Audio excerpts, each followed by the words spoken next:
Hi friends, ഇന്നത്തെ വീഡിയോയിലേക്ക് എല്ലാവർക്കും സ്വാഗതം. അപ്പോൾ ഇന്നൊരു സ്പെഷ്യൽ നേന്ത്രപ്പഴം കൊണ്ടുള്ളൊരു സ്നാക്സാണ് കേട്ടോ കാണിക്കുന്നത്. ഇന്ന് ഞങ്ങളെ പള്ളിയിൽ മൗലൂദാണ് കേട്ടോ, അപ്പോൾ അവിടേക്ക് വേണ്ടി തയ്യാറാക്കുകയാണ്. ഇതിലേക്ക് ആവശ്യമുള്ള സാധനങ്ങൾ നമ്മൾ എടുത്ത് വെച്ചിട്ടുണ്ട് കേട്ടോ.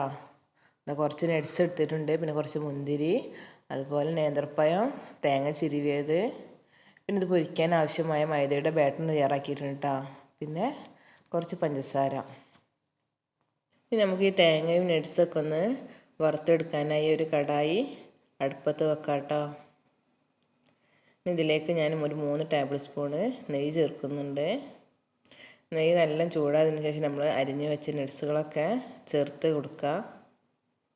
അതിന് ശേഷം നല്ല രീതിയിൽ എല്ലാം കൂടി ഒന്ന് വറുത്തെടുക്കുക കേട്ടോ വേണ്ടത്. പിന്നെ ഇതിൻ്റെ കളറൊന്ന് ലൈറ്റായിട്ട് മാറി തുടങ്ങിയാൽ മതിയാവും, കൂടുതൽ കളറാവണമെന്നില്ല. അപ്പോൾ അത് ഈ ഒരു രീതിക്ക് ചൂടായി തുടങ്ങുമ്പോൾ നമുക്കിനി ഇതിലേക്ക് മുന്തിരി ചേർത്ത് കൊടുക്കാം കേട്ടോ. നട്ട്സൊക്കെ നമ്മളെ ഇഷ്ടത്തിനനുസരിച്ച് ചേർക്കാവുന്നതാണ് കേട്ടോ. കൂടുതൽ ചേർത്തുകയാണെങ്കിൽ കൂടുതൽ രുചിയുണ്ടാവും.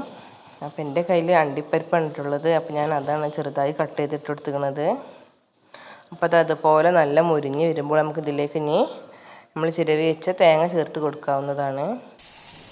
അപ്പോൾ അത് ഞങ്ങൾക്ക് പള്ളിക്ക് കൊണ്ടുപോകാനുള്ളതായതുകൊണ്ട് കുറച്ച് കൂടുതൽ തേങ്ങ കൊണ്ടിട്ടാ അവിടെ മൗലൂദിന് ചീരിന് കൊടുക്കാനുള്ളതാണ്. അപ്പോൾ അതുപോലെ ഇത് മുഴുവൻ ഇതിലേക്ക് ഇട്ട് കൊടുക്കുക. അപ്പോൾ തേങ്ങ ചേർത്തതിന് ശേഷം വീണ്ടും നന്നായി വറുത്ത് കൊടുക്കുകയാണ് കേട്ടോ. അണ്ടിപ്പരിപ്പ് മുന്തിരി നന്നായി റോസ്റ്റ് ആയതിനു ശേഷമേ നമ്മൾ ഈ തേങ്ങ ചിരിയത് ചേർക്കാൻ വേണ്ടി പാടുള്ളൂ. അപ്പോൾ അതുപോലെ നല്ല മുരിഞ്ഞ് കിട്ടുന്നത് വരെ നമ്മൾ ഇളക്കിക്കൊണ്ടിരിക്കുക കേട്ടോ. അടി പിടിക്കുന്നത് പ്രത്യേകം ശ്രദ്ധിക്കണേ. ഇനി നമുക്ക് മധുരത്തിന് അനുസരിച്ചുള്ള പഞ്ചസാര ചേർത്ത് കൊടുക്കാം. അപ്പോൾ ഞാനിതിലേക്ക് ഒരു 7 ടേബിൾ സ്പൂൺ പഞ്ചസാര ചേർത്ത് കൊടുത്തിട്ടുണ്ട്. ഇനി വീണ്ടും നമുക്കിത് 2 മിനിറ്റോളം ഇളക്കി കൊടുക്കണം കേട്ടോ. നമ്മുടെ പഞ്ചസാര ചെറുതായിട്ടൊന്ന് അലിഞ്ഞ് വരുന്നത് വരെ നമ്മളിത് ഇളക്കിക്കൊണ്ടിരിക്കണം. അപ്പോൾ പഞ്ചസാര ഒന്ന് മെൽറ്റായാൽ അതാണ് കേട്ടോ നമ്മുടെ പഴനിറവിൻ്റെ കറക്റ്റ് രൂപം.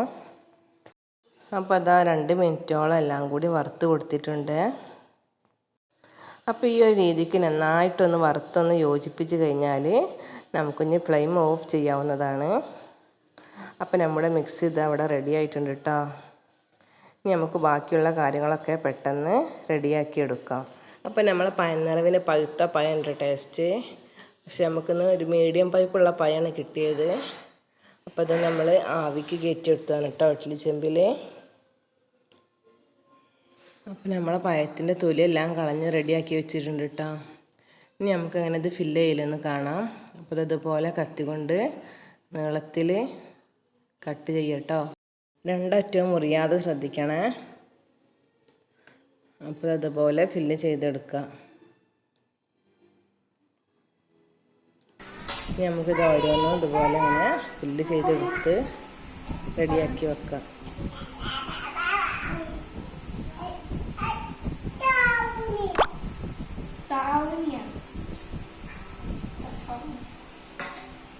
അപ്പോൾ നമ്മൾ പഴം ഫുള്ള് റെഡിയാക്കി വെച്ചിട്ടുണ്ട് കേട്ടോ, ഫില്ല് ചെയ്ത്. ഇനി നമുക്കിത് ഫ്രൈ ചെയ്തെടുക്കാം. ഇതിനായി ഒരു കടായി അടുപ്പത്ത് വെക്കുകയാണ് കേട്ടോ. ഇതിലേക്ക് നമ്മൾ ഓയിലാണ് വെച്ചെടുത്തിട്ടുള്ളത്. ഇനി നമ്മുടെ ഓയിൽ നിറച്ച് വെച്ച ഓരോ പഴവും നമ്മുടെ മൈദയുടെ ബാറ്ററിൽ മുക്കി ഓരോന്നായി ഫ്രൈ ചെയ്തെടുക്കാം.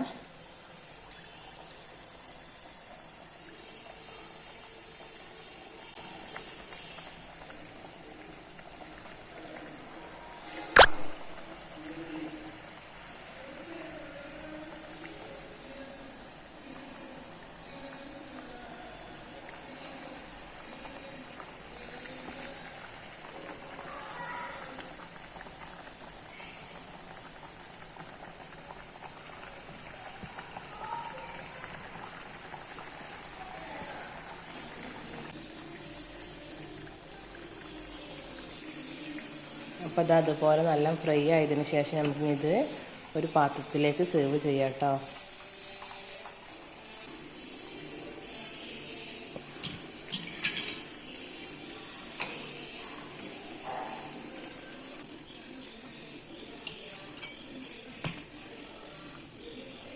ഇനി നമുക്കിനി ബാക്കിയുള്ളതും കൂടി ഇതുപോലെ ഫ്രൈ ചെയ്തെടുക്കാം. അപ്പോൾ എല്ലാവരും നമ്മളെ ചാനൽ ഇഷ്ടമാണെങ്കിൽ സബ്സ്ക്രൈബ്, ലൈക്ക്, ഷെയർ ഒക്കെ ഒന്ന് ചെയ്യണേ.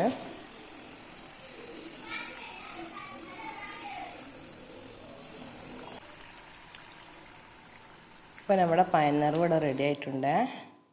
ഇനി നമുക്കിത് ഓരോന്നും നടു കട്ട് ചെയ്ത് പാത്രത്തിലേക്ക് മാറ്റിയെടുക്കാം.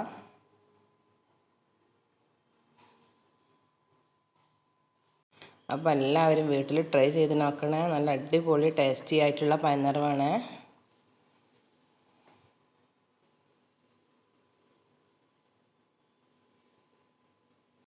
പള്ളിയിലേക്ക് കൊണ്ടുപോകാനുള്ളത് പാത്രത്തിലാക്കാണ് കേട്ടോ.